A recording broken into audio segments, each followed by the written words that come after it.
Welcome back to Derry Public Radio.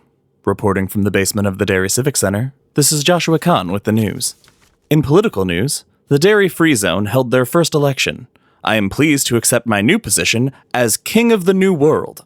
Soon we will open our doors for the first time since the outbreak, march forward into the wasteland, and no one will stand in our way. Not even the hand of God could stop us now. You're listening to Derry Public Radio. This is Derry Public Radio.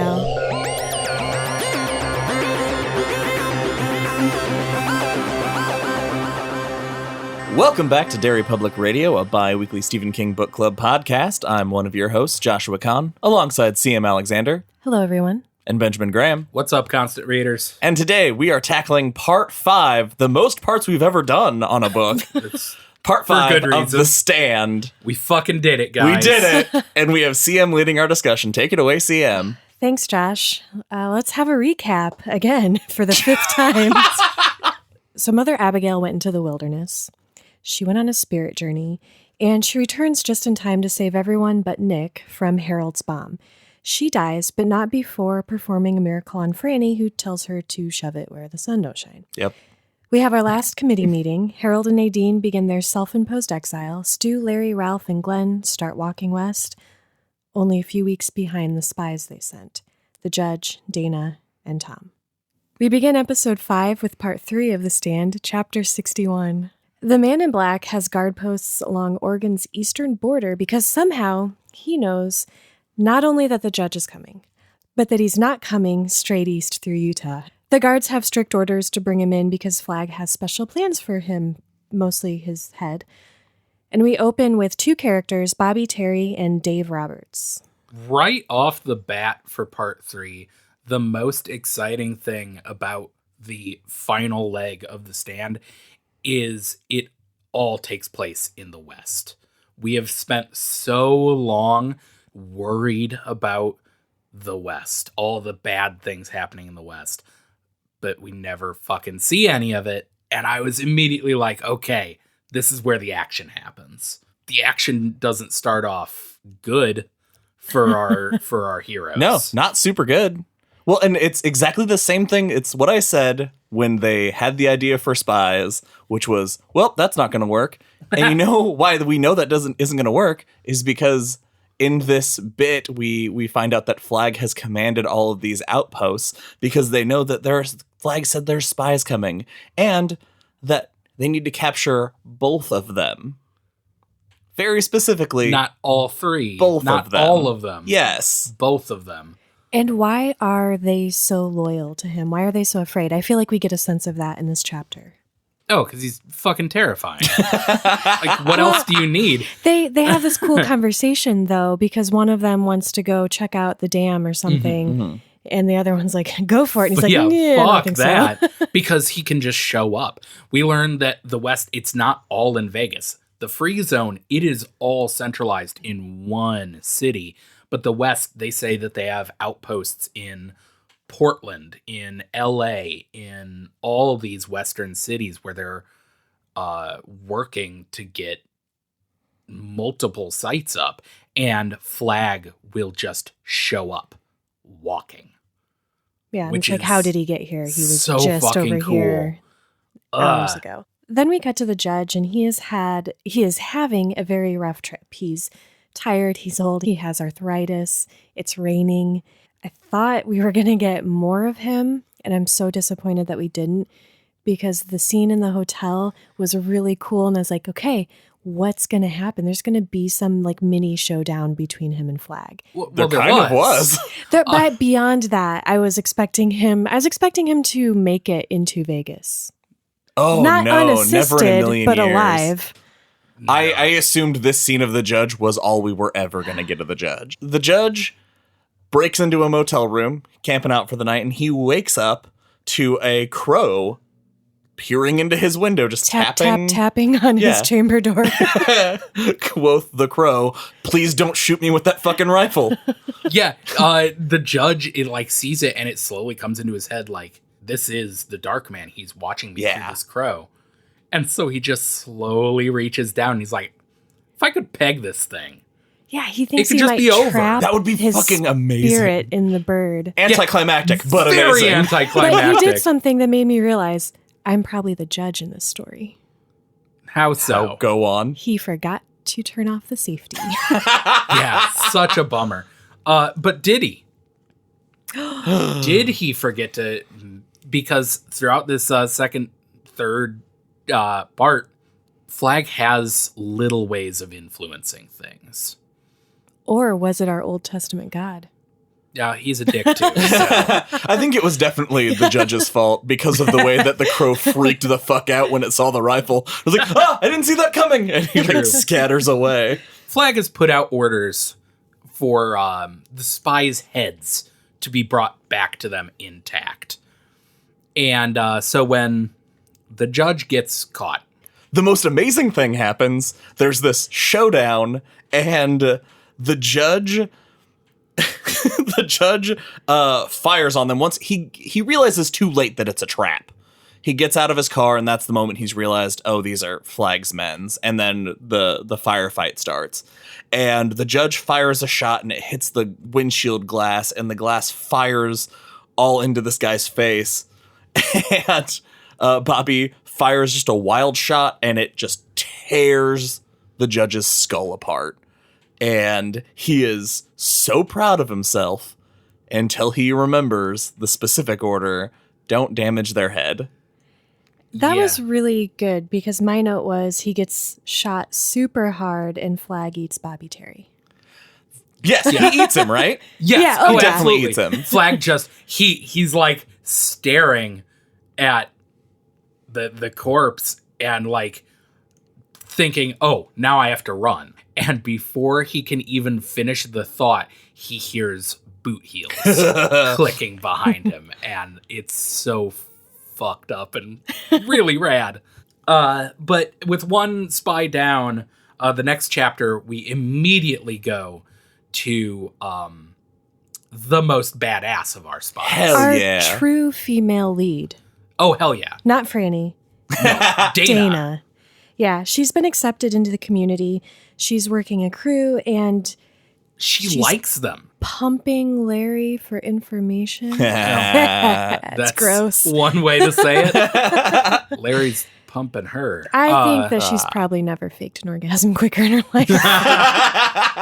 Yeah, it was shocking to me because it starts up with she's laying in bed and there's a guy showering and she's like thinking about Vegas and all the stuff she's learned about Indian Springs, a Air Force base where they are training pilots, which is, I wrote down, Yeah. and you don't know. And then this guy comes out of the shower and it's Lloyd. And you're like, oh, fuck. I mean, good idea. Yeah. That's some good spy work. I can't help but draw parallels between our new version of Lloyd and Larry. I don't know why. To me, in my head now, they are. I get that. Yeah. They're They're both twinners. Yes, they really are, because they both have the biggest quote unquote redemption arc.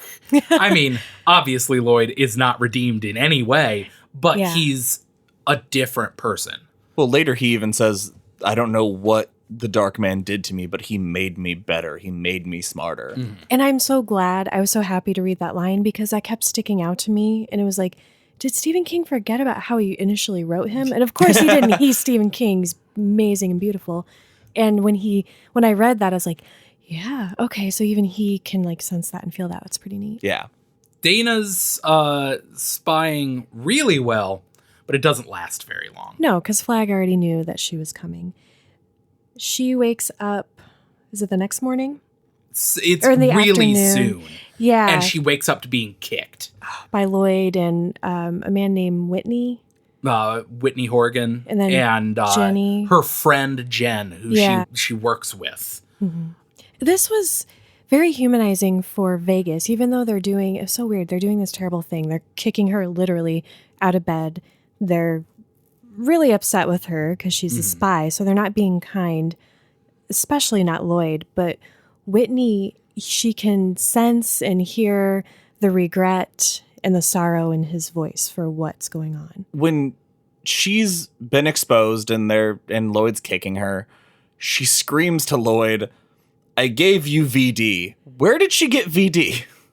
I don't think that's real. I think it's just her fucking with him. Okay, that was really good. That's like saying, Lloyd, your penis is ugly. That's, I think, harsher. Right, personally. yeah. That's like the worst thing you can say. I gave you VD that made your penis ugly. No! And we find out that she's also been... She has had this, we talked about last time, her knife Her sheath. assassin blade? Yeah, and she has never gotten dressed in front of anybody. And so now she's supposed to get dressed because they're going to take her down to see Flagg, and she needs her weapon, so she fakes a stomach ache. So would not work, but I love it. I'm going to throw up. And she locks herself in the bathroom and gets dressed in just enough time that by the time they're breaking it in, she is clothed and has her knife. And they make their way downstairs. The confrontation between her and Flagg is one of my favorite moments in this entire section because Flagg approaches her in such a reasonable way. He invites her to sit on the floor with him.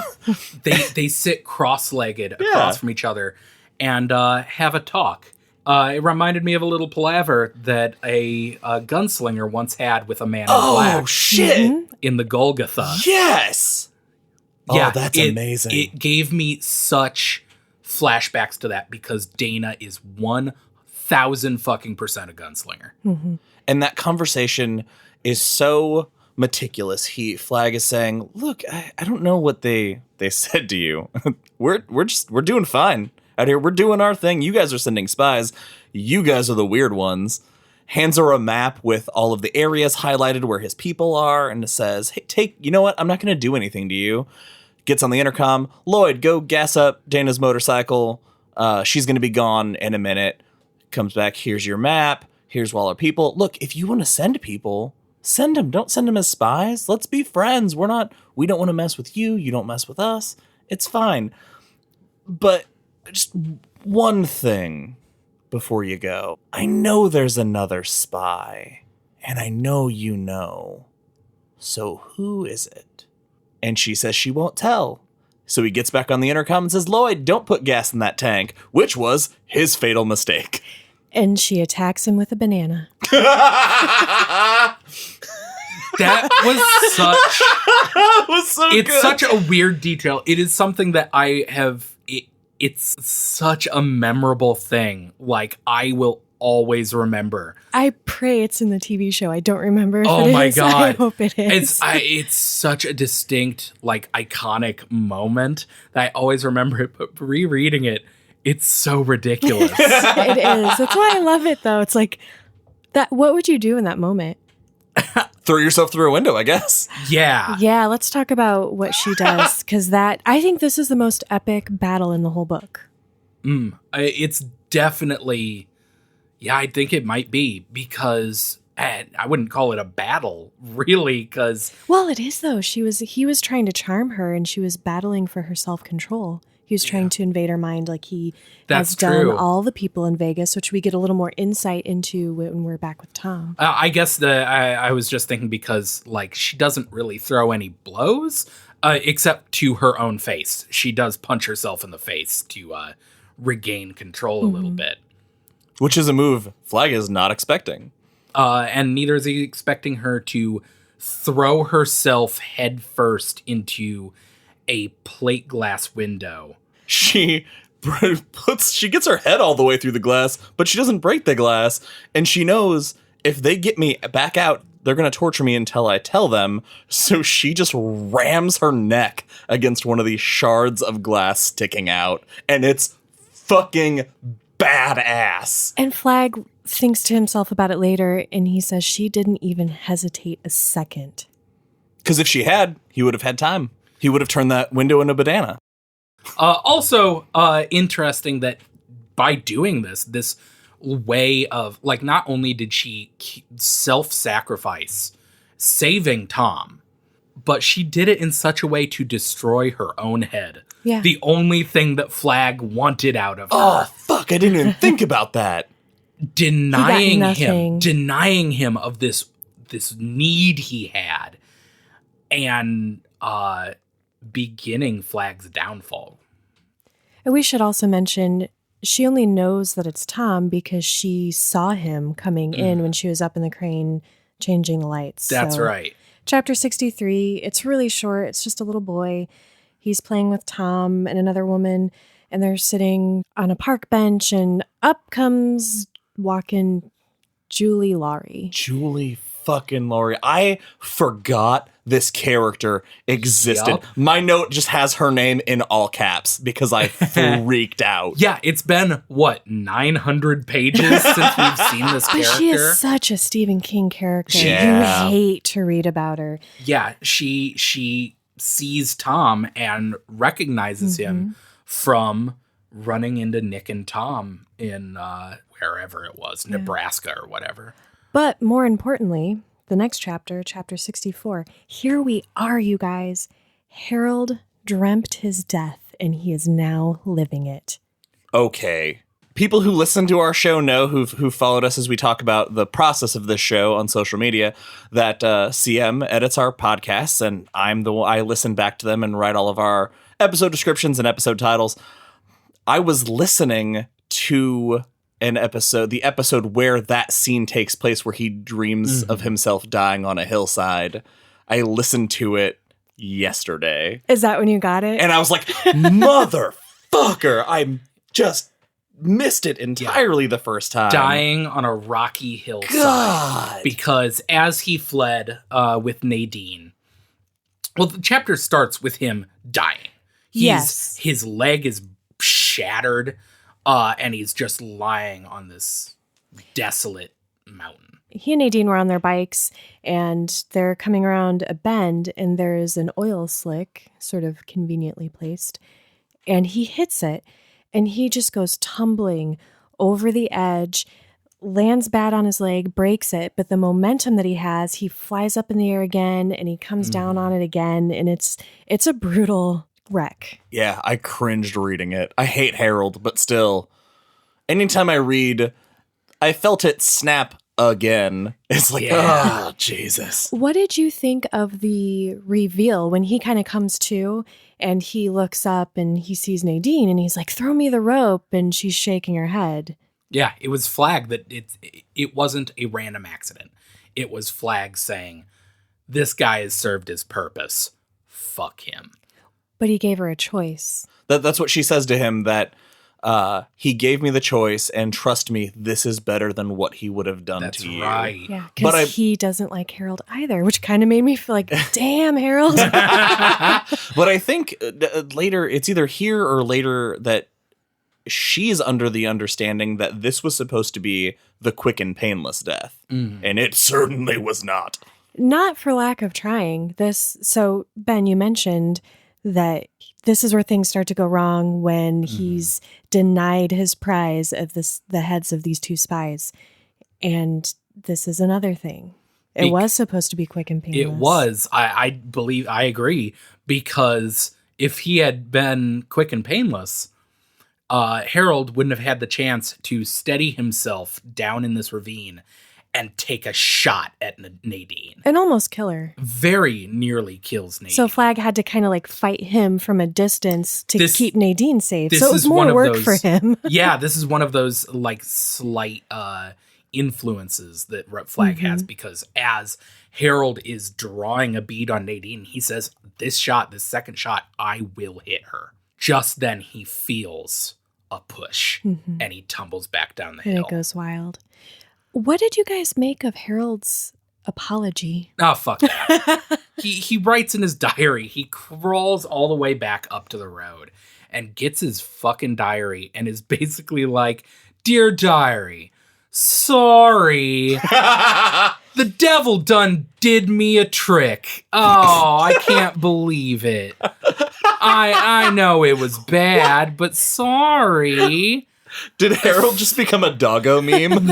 Yeah, whatever. Fuck him. I got a bamboozle. Yeah. And then he eats a bullet. Yeah. But he signs it Hawk. Signs at the name they gave him in Boulder. Yeah. It's still the same Harold where he's trying to make him fucking self look good. fuck that. Yeah, which, we'll get to later, but the other survivors, when they find him, they look at it like, yep, and then just toss it. They don't even bury him. They're just like, and they just move on. But not entirely. Stu feels bad for him, and he wants revenge on Flagg, not just for Nick, not just for Sue, but he says now also for Harold. So he does feel something. I mean, they read it. I think it's a shitty apology, but I couldn't help but feel something for it, especially when he signed his name Hawk.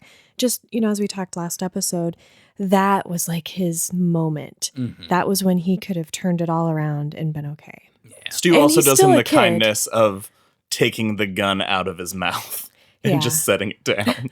Chapter 65 is awesome. Is it? Yes, it's awesome because we are reading a horror book, and this is horrible. Yeah, okay, that is a good point. This chapter is dark. Flagg is in the desert, and he's trying to see. He sends out his eye, and he's getting worried. Things are just not going right, and you can kind of tell people are looking at him differently. They're starting to lose faith in him. Mother Abigail died. He thought that was a good thing, but now he's reflecting on it, and he's not so sure. He couldn't see her final moment, so he doesn't know what, if anything, she said to the group. The judge has been blown away. He didn't see Dayna taking her own life coming at all. He can't see Trashcan Man. He cannot. No. And Harold's bomb only got 2 of them. Harold tried to kill Nadine and almost succeeded, and he's forgetting his past. He can't remember things clearly anymore, things that he should be able to remember. Nadine's bike, meanwhile, has finally died, and she's walking through the desert by herself, and there's a little voice in her head that's telling her that Flagg's not all he's cracked up to be. And she wonders why that voice came too late. And this made me wonder if she can finally hear that voice in her head because his power is fading. That's very possible. I hadn't thought of that, yeah. Yeah, it's so frustrating because she even thinks, she's like, all bets are off. When Harold fired at me, it showed that Flagg is not all powerful. And now that I know that he's not all powerful, he can't make me do anything. All bets are off. And she thinks I could go back. But then she's like, where? Boulder. You'd be in jail forever, but you could go back. It's better than what happens. Oh my God. Yeah. Anything is, because finally Flagg and Nadine meet. Yeah, night comes and she's walking and all of a sudden she just knows that he's there. She turns around and he's sitting on the hood of a car. He tells her to call, she asks him, what's your real name? And he says, Richard. It is such a pointless lie. It's such a small detail. I love it because it's such a small, I can just see the smirk on his face of like, I don't have to tell you shit. It's so evil. It's great. I wrote that down too. I love that. He takes her and she tries to resist. She can't resist. He's too powerful still. And this, I don't know how detailed we want to get. My only note is this part is bad. That's it. Yeah. For example, when he whips it out and she sees what he has for her, she's got a little face on screaming. It doesn't say that. Yeah, it's got a little Why do you face. Think that? No. She's describing his face, that his face that's on his face that's looks different. No. And it's like his penis does not have a face. And it's glaring at her and it sounds like Beetlejuice. Like, hey, baby. My note was that he looks like the Wendigo. Because she describes his yellow glowing yellow lamps for eyes, which is how they describe the Wendigo. And if you listen to our episodes on Pet Sematary, we described the Wendigo in a lot of detail. You can imagine what his dick does look like. Yeah, it's terrifying. So he rapes her and impregnates her, and it is never a great detail. It is so terrible that she loses her mind. She becomes withdraws, catatonic and insane. And he later can't remember what he did to her.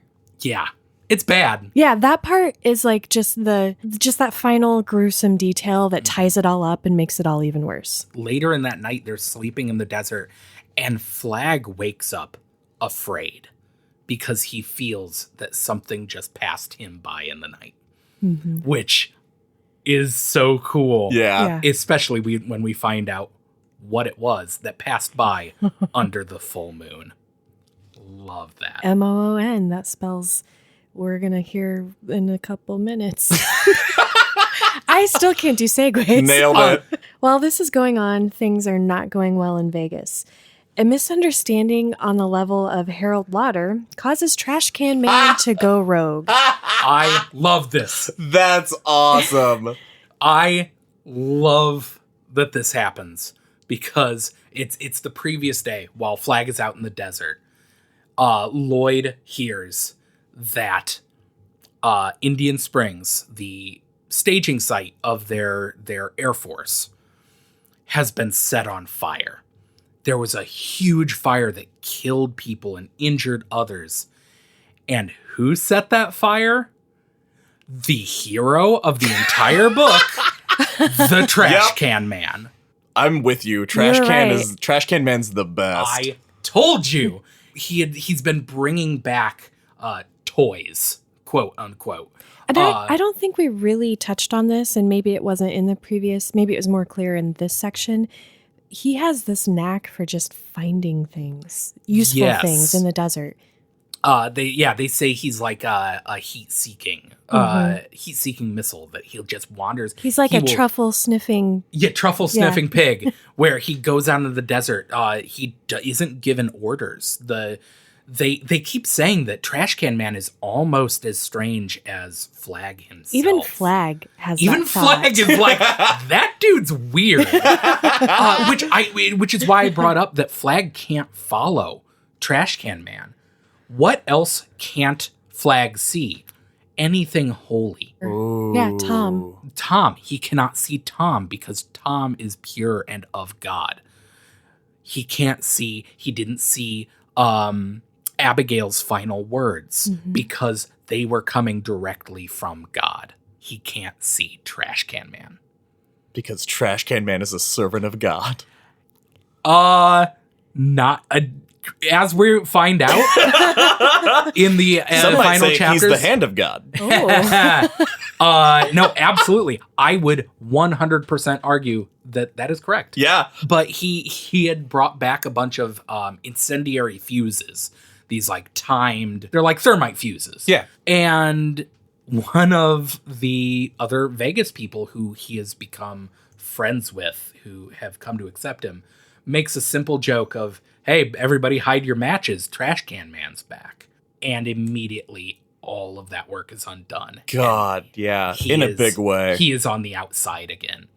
He has like PTSD when that happens, and he starts talking about the old lady's pension check, and everyone's like, what's going on? And they didn't mean to hurt his feelings. They were just giving him a good-natured hard time, but they don't know what's going on in his head. Razz. And but from his perspective, he sees the faces of all those people that used to speak to him in his head.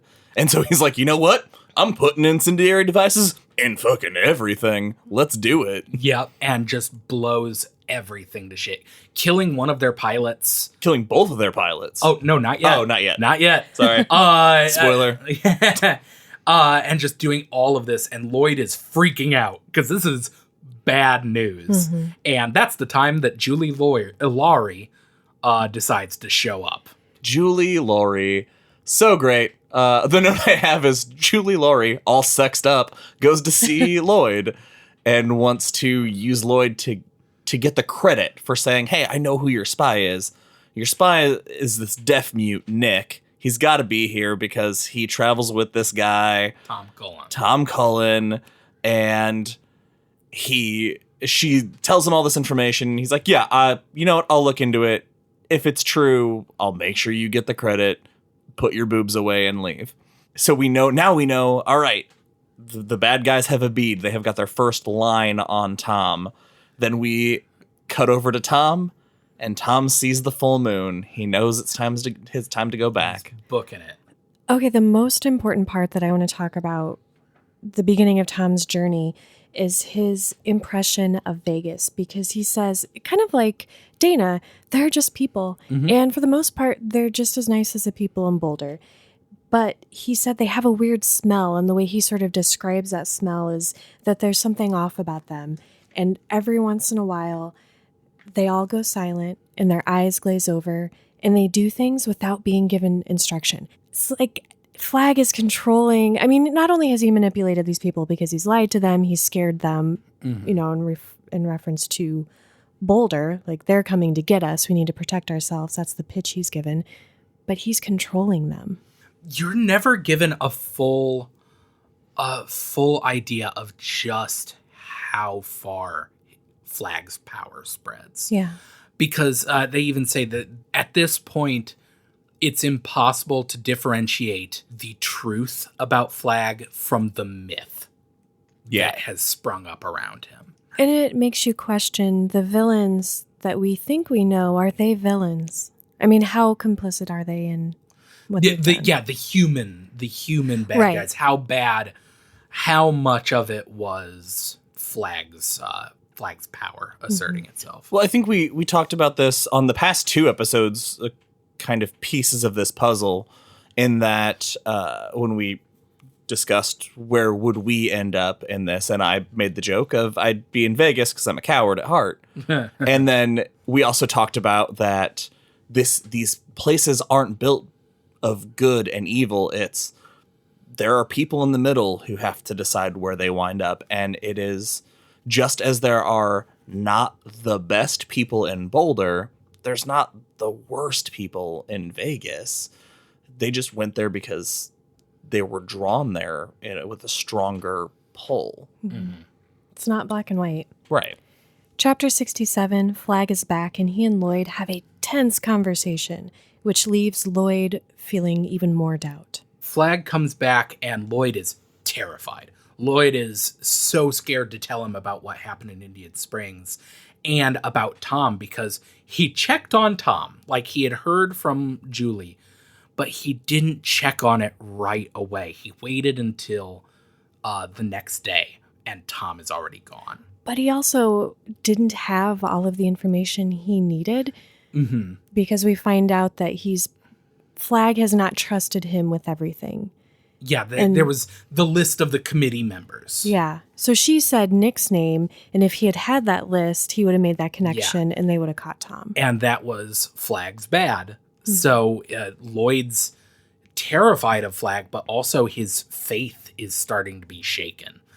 And they have this meeting where Flagg is on First, the border of Flagg madness. comes back with his bride. Yes. Which is creepy as all hell because she's just a mannequin, basically. And he's happy. Yeah. He's like, I'm going to be a daddy. This is my life. So gross. But they have this really intense where Flagg is like, I want bombers in 2 weeks. I want all this. And he goes off and he makes Lloyd give him this rundown. And then at the end, Lloyd finally tells him, oh yeah, by the way. Promise you won't be mad. But I know who the spy might be. And he's mad. Yeah, he's super mad. He's real mad. He says, okay, we have to catch this spy. And Flagg doesn't even know why. He's just like, the third spy cannot go back to Boulder. But he sends out the helicopters. It's so good. Big mistake. The helicopters, which fly up and immediately explode thanks to Trashcan Man, the hero of this book. And Flagg has given the order to kill Trashcan, quick and painless. He doesn't want him to suffer, but he's like, yep, I thought he'd last longer. Just do it. This is sad. I know Nadine is responsible for a lot of heartache, and that's why Nick is gone, and he should have also been one of our main characters. But she has just enough left in her. She gets Flagg to release her. Yes. This is another amazing scene because it's that night. Flagg is on the balcony of the MGM Grand and floating because that always helps him calm down when he hears behind him a voice saying, it's all falling apart, man. And he turns around and it's Nadine talking to him calmly and serenely and saying, they're leaving people are leaving Vegas by night because they don't believe in you anymore. And what is it that she says that finally drives him over the edge? She says, they're leaving their posts in the dead of the night and your eye doesn't see them. They're leaving their posts and sneaking away. They're leaving you. The ones that are left won't lift a finger when the men from the east come to finish you once and for all. And then it says it snapped. Flagg flips out.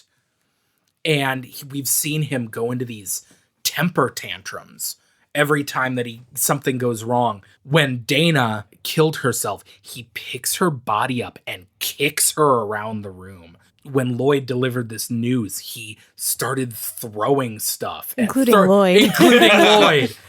And so he gets so angry, he picks Nadine up over his head and whips her off the top story balcony of the MGM Grand. Awesome. And she does not make a sound. The image of Nadine falling with a smile on her face is so powerful. And I could just feel the relief in her that she won't have to birth the Antichrist, basically. Yeah.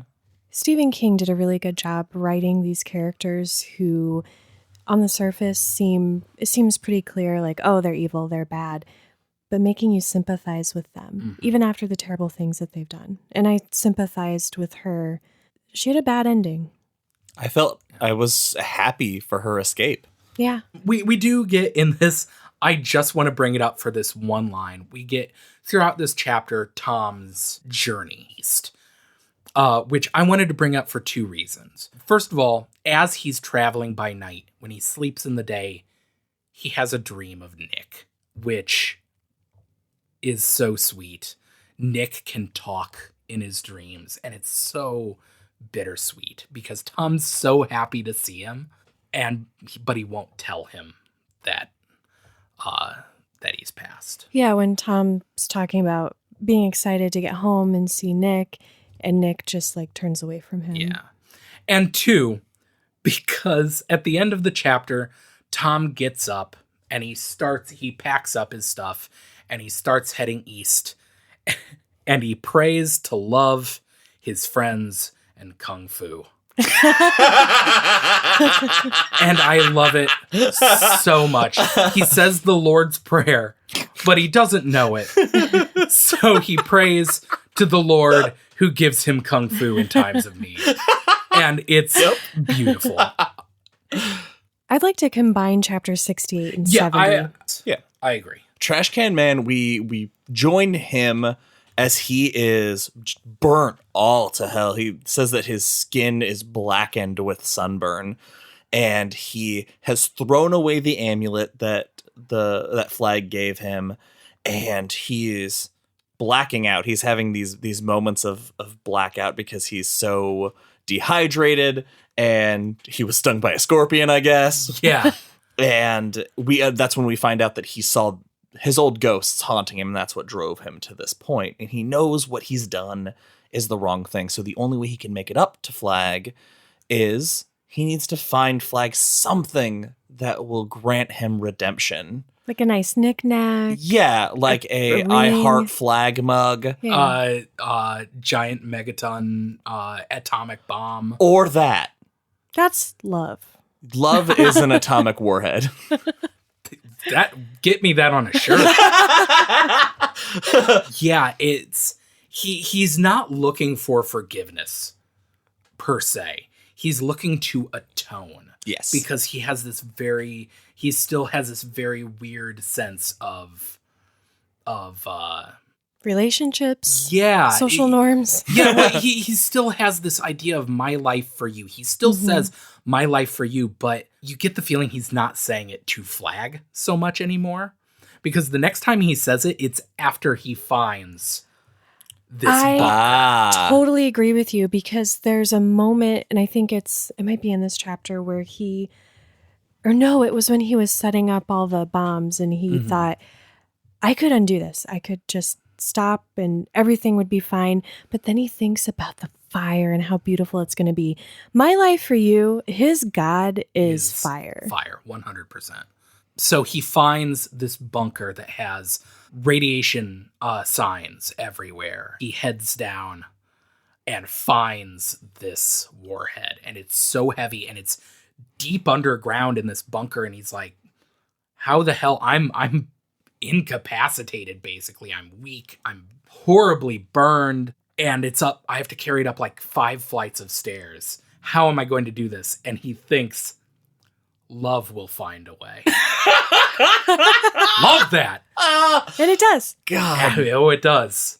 Trashcan Man's the best. Finally, after all of this action and all of the goings on in Vegas is so fascinating to me that when we finally get back to Glenn, Ralph, Stu, and Larry And Kojak. of course, I had almost forgot about them. Honestly, Me too. They've been walking. Yeah. mm-hmm. We already talked about how For 11 days. they came across Harold. Yeah. They've walked, I think, 300 some miles. So kind of backtracking a little bit, Flagg, while Trash is doing all this stuff, Flagg goes into the desert and he's meditating and he sends out his eye and he finds our group. And Kojak wakes up and kind of raises the alarm and scares him off. The most important thing that happens in this chapter is they found the kid. The Wolfman. Okay.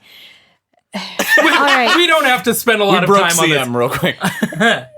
Only interesting because, like, later, Larry is haunted by the Wolfman and Yes. Stu is haunted by Harold. So that was just sort of, and they're both horrible. I mean, I hated Baby Yes. Elvis more, but But it's nice that we know that the wolves did wait until the kid I came just out. thought it was interesting because Yeah. it was just like Julie Laurie, where they show up again and you're like, oh yeah, that guy. Good. I'm glad he's dead. so they come to a washout and we get some fake outs here. They have to climb down this very steep embankment and climb up the other side to get across this pass. And it's very treacherous. They're all very careful. And everybody makes their way up except for Stu. Stu's the last one, and he is a few handholds away from getting up the other side. And he falls. He bashes his knee on a boulder. He snaps his leg in at least 2 places and rolls his way to the bottom of this pit. They leave Stu and Kojak. Well, Kojak stays behind with Stu, so they leave Stu behind. And this Not chapter, after a long argument. Yeah, Yeah. Larry is not happy about it. But this chapter ends in a very familiar way. And they never saw Stu Redman again. Fuck. Yeah, this whole really from here until the end of the book is where I begin to have my problems. I've definitely mentioned in this throughout the run of this podcast, I have definitely made numerous references to the ending of The Stand and my feelings about it.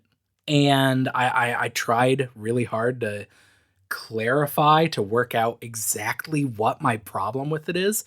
And it's that from here to the end, and arguably before this, I don't know, there's no agency. It is not our characters acting because that's the way our characters would act. It is all our characters doing stuff because it's the will of God. Except for Glenn. I think he had his agency at the end. Yeah, kind of. Yeah. No one else did, but Well, only because it didn't really affect anything. It's almost like Glenn doesn't matter. Well, it's Stu falling. why did Nick die? It's all I don't know. It's Let's talk Yes. about what happens, and then I do want to have a discussion about the end. I want to make sure we have time for that because it Yes. is very interesting. Even though I've read it before, I got to the end, and then I was like, oh no, this isn't the end. There's like 5 more chapters. yeah. So as we join our remaining heroes, Glenn keeps having this feeling that they're going to be picked up by Flagg's men any day now. And a couple days later, they crest a hill and there are 2 trucks with Flagg's men. And they approach them just so cool, calm, and collected. Like, hey guys, we knew you'd be here waiting for us. You ready to arrest us? Ready to take us in? And they're like, you're under arrest. Like, yeah, we know. We love walked that. here. Yeah, they try to like strong arm them, and we're like, we want to be taken in, you fucking idiots. Like, let's go. Yeah, they won't say Flagg's name because Flagg is Voldemort to them, I guess. And they get in the police car. They're taken into the station, and they're like giving the cops shit for being on Flagg's side. And my favorite thing is they get to the police station and they handcuff them and bring them to separate wings. And Dorgan, the police officer, Glenn says, "You're gonna regret being on Flagg's side. There's just not enough Nazi in you." And then he just leaves him. I had a lot to say about Glenn before, but Glenn in the end here taking his shots and each one of them lands, and I love it. So they have separated them in different wings. Flagg and Lloyd come in to interrogate Glenn. Flagg says, "I'll let you go, but you've got to get on your knees and beg for it." And Glenn's like, laughs in his fucking face. yeah. He actually, I had to go back and write this. Glenn laughs and tells him, "Find a big pile of sand, a hammer, and pound that sand up your ass." And it's amazing. Flagg tears open the door, tells Lloyd to shoot him. Lloyd doesn't really want to, and Glenn's like, "Ha, kill me yourself, asshole. And as a matter of fact, Lloyd, if you gotta shoot somebody, shoot that guy." And then Lloyd shoots the hell out of Glenn forever and cries. It's another awesome blow to Lloyd's faith. Yeah. At this point, Lloyd is with Flagg, not because he's faithful to him, but because without him, he is nothing. If he went to 100%. Canada or California or Boulder, he would be the old Lloyd. And he realizes quality over quantity, I guess. It's better to die being this fuller person. Flagg has made sure to build a spectacle for their execution because he wants the people to regain faith in him. So the next day, they grab Larry and Ralph, and Larry has come to terms finally with who he is, what's happening, and he just wants to hope that the people who knew him back then would be proud of who he is now, which I thought was a great way to resolve his feelings towards everything. They've come to bring them to their execution, and Larry has just this knowledge. He knows Glenn is dead, and that somehow him and Ralph dying is going to resolve all of this because he finally believes in God's plan. He's ready to sacrifice himself. Larry and Ralph are hilarious on the trip. Their guards are taking them down like, "Guys, don't you realize this is all over? What you're doing doesn't mean anything, but go ahead and take us if you feel like that's what you have to do." They're taken to these metal cages with chains in the openings, and they are going to be drawn and quartered by cars, is what is going to happen to them for their execution. Brutal. Yeah. They are led into the cages, shirts removed, and handcuffed. And Larry uses the gift that he has, his projection, his voice as a performer, and he broadcasts out to all the citizens of Vegas that this is bullshit and Flagg sucks. I'm paraphrasing, of course. I'm pretty sure his speech was a little more elegant. Flagg himself steps forward to read their decree and sentence them.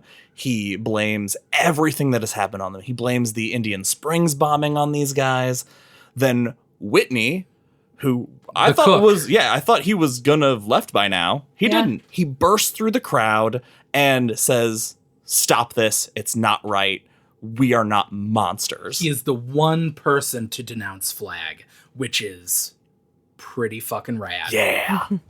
And what does Flagg do? He creates a small ball of fire and draws it across his mouth and eyes, melting his skin shut. It's so cool. So as this is happening, Larry and Ralph start chanting, "I will fear no evil." They are taking that power. Whitney dies.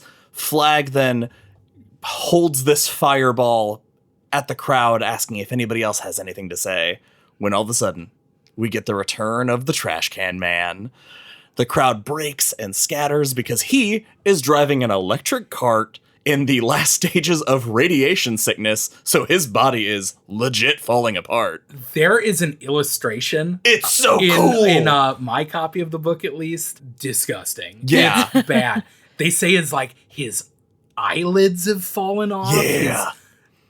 His lips have rotted away. Eyelids falling off isn't a phrase I want it's to bad. hear. If you haven't seen it, you need to see it because it's amazing. Okay. And he sees it coming. The crowd's running away, and Flagg begs Lloyd to make him stop and take it away. And Trashcan can tell when he sees Flagg, he can tell that is not the same man I left, which I thought was so awesome. Flagg. Now here's I had to go back on this. Me too. Yep, this is the part. This ball of energy that is out there, Flagg has been so distracted by the dispersal of the crowd, he's forgotten, I have a giant fireball hanging in the sky, and loses control of it, and it goes towards Trashcan Man. And just before it hits, I believe it's Larry, sees that this ghostly figure appears directly in the space in front of Flagg, this shapeless demon kind of thing, and Flagg essentially disappears before the ball of energy ignites the warhead, nuking Las Vegas. Okay, hold on. At this point, it is not a ball of energy, because Ralph looks up into the sky and he's the first to see it, and he says, Larry, oh my God, it's the hand of God. Yeah. And Larry notes, it's shaped like a hand. Yeah. The end of this book is the most literal Deus Ex Machina that I have ever read. I wrote down Deus Touches the Machina because that's how the big final showdown is literally God going, hey, beep, you're all dead. It is the lamest.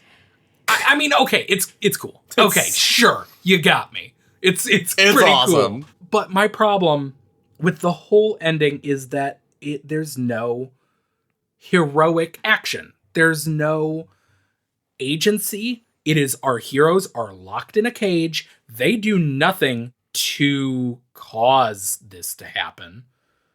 Them being there served no purpose. It does. Their sacrifice, because of Flagg's hubris and his desire to exploit their deaths to bring himself back into control, led to everything being destroyed because everyone was there. Let's say, for instance, there was not a demonstration. There was no crowd. Somebody could have noticed Trashcan miles away bringing this cart, and there could have been more time to stop this. There could have been more focus. Except no, I disagree. Okay. Because this is all God's plan. This happened because God said it. And if God is infallible, then this was going to happen anyway. He moved all the pieces into place. Why? They needed the sacrifice. Like, they sacrificed themselves to be the spectacle. If God wanted to kill Flagg, he could have just, boop, you're dead. Yeah, that could have happened in chapter 9. Exactly. It's this ending just brings into focus, by having it this ultimate battle between good and evil, powers that are more powerful and beyond our comprehension, and bringing in a human element just makes me go, what was the point here? But them following this faith-based plan with no ability, like, I did write that there's a complete lack of action in this chapter because the act of walking there was the heroic action. Right. I wanted a big fight, guys. That's what I'm saying. It's not, but it's the reward. It's the reward for following this faith-based plan that they had no reason to believe would succeed, except for believing in the power of good, believing in the white, as it were, and following through with that. And that's the reward, is that small act was able to demolish evil. I guess this is just a case of my own personal issues getting in the way of the same feeling I would get if I was reading like Left Behind. Yeah. Except this book is way fucking more badass. Yeah, so that's an unfair comparison. This book ends and then it goes on. Which Yeah. I think it's fitting because I feel like our episode just ended, but I am going to go on. Yep. There we go. I'm going to briefly summarize chapters 74 through 78 for all of you. And if there's a point that you want to touch on when I'm done, we can talk about that. But then I want to finish with the epilogue and any final thoughts we have about the overall ending of the book. Kojak has been keeping Stu alive. He's been bringing him wood for fire and just keeping him going. Stu is getting very sick because he's out in the elements. He wakes up and he feels an earthquake and he sees the mushroom cloud from this bomb. He figures probably that everybody's gone, like Larry, Glenn, Ralph. It's just him. And a few days later, he decides he's going to try to make his way home, and Tom finds him. They manage to get a car and get it going, rolling it downhill, but it's quite some time before they actually make it back to Boulder. Stu is dying at this point, and Tom is having dreams about Nick again, and Nick is guiding him. He's, they're stopped in this town, they're in a hotel, and he's like, you have to go to the pharmacy, here's what you need. And Tom sees all of these medicine bottles laid out for him, and Nick explains what each one does, and if this one doesn't work, try this one, and make sure he drinks a lot of juice, plenty of fluids. So he's guiding Tom in how to nurse Stu back to health. Tom does. Stu recovers, and they get holed up in a Holiday Inn for about a month because of the snow. They spend Christmas together. There's this very cool scene, which we can talk about more, where Stu gives Tom a Christmas. All I have to say is that this whole part, I was like, okay, this could have been shorter. And then Christmas came and made me cry a lot. It made this whole chapter worthwhile.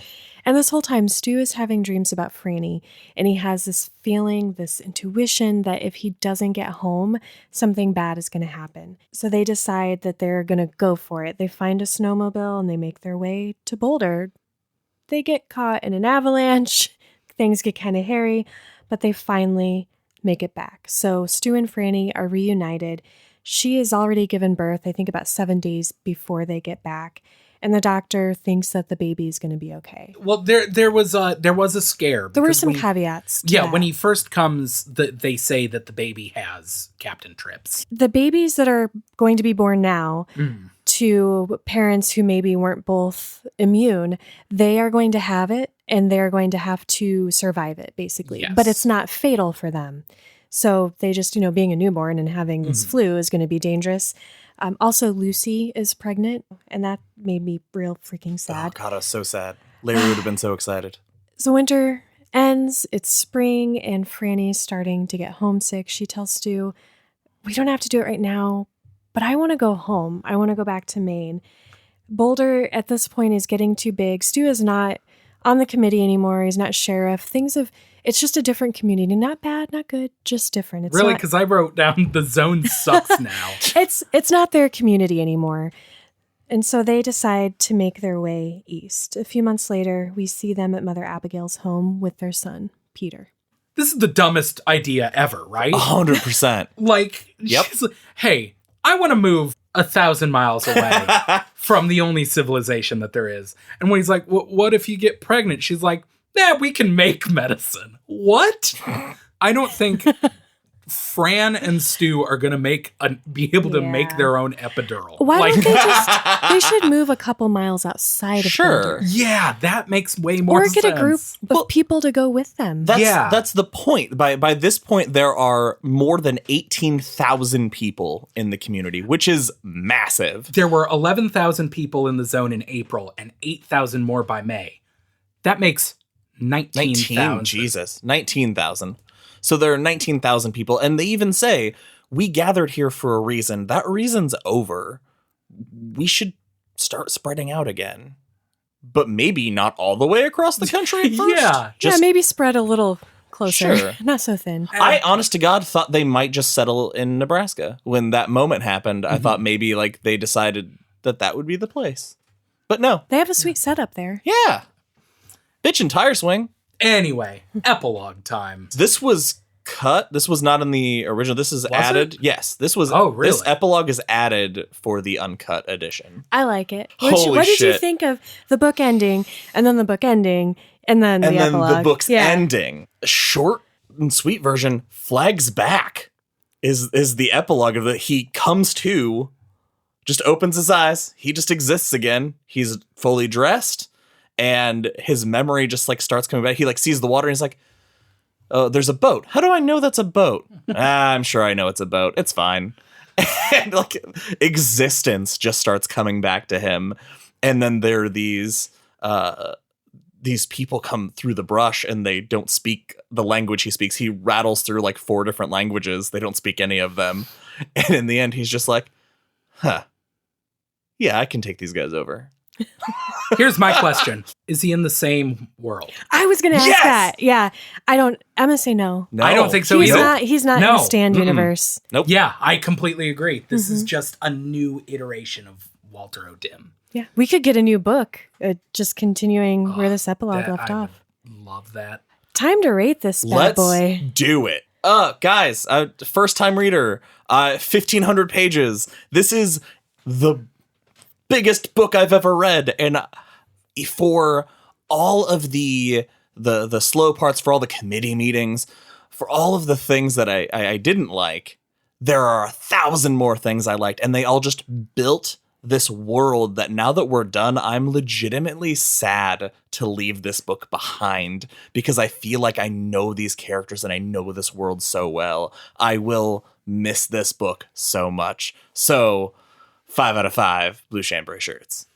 I'm going to try very hard not to commit any blasphemies. Here. Good lead. The Stand, as I've said before, this was my first King book. It will always hold a very special place in my heart. For as much shit as I gave it throughout these episodes, because that's my job on this podcast, I love this book. However, I don't know if it is due to the nature of reading it for the podcast and being under a time constraint and also all the other shit I have going on in my life in general, that reading this book stressed me the fuck out. And I wish it was fucking shorter. I think it's all the stuff. It has to have been. Because I've always defended people being like, it needs to be edited down. I've always been like, no, that's half the fun.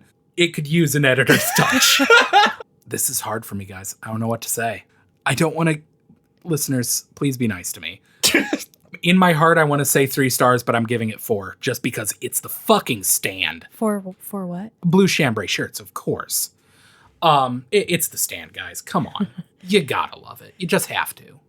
I see both of your points there. So on the one hand, you have these longer pieces that kind of drag, which I feel are just part of being a Stephen King book. So I still love it. And it has given us just these iconic pieces that add to the King universe that I love so much, that I think it's an important book. It's a keystone book. Oh, absolutely. It was a lot of fun. I'm excited to watch the miniseries, which I have weird memories of. So we'll see how that goes. I'm going to give it 5 out of 5 blue chambray shirts. That is it for this episode of Derry Public Radio. As always, thank you for listening.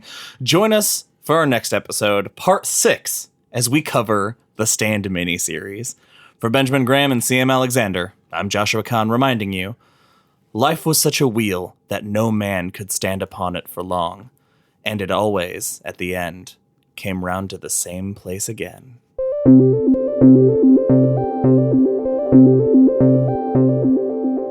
Hey everyone, CM Alexander here.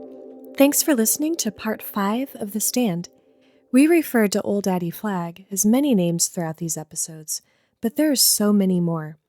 Courtesy of StephenKing.fandom.com, here are a few more names Flagg goes by. The Ageless Stranger, the Walkin' Dude, the Dark Man, the Hard Case, the Man in Black, the Tall Man, the Midnight Rambler, the Adversary, the Grinning Man, He Who Walks Behind the Rose, Richard Fry, Robert Frank, Ramsey Forrest, Robert Fremont, Richard Fremantle, Russell Faraday, The Monster, The Man with No Face, Richard Fannin, Raymond Fiegler, Walter O'Dim, Martin Broadcloak, and Walter Paddock, just to name a few. Tell us your favorite Flagg moniker on our social media at Derry Public Radio. As always, check out our website at constantreaders.org. Please rate and review us on iTunes and visit our Patreon at patreon.com/Derry Public Radio. If you don't want to subscribe to our Patreon but still want to show us some love, you can give us a one-time donation using our PayPal, derrypublicradio@gmail.com. That's all for now, listeners. Goodbye.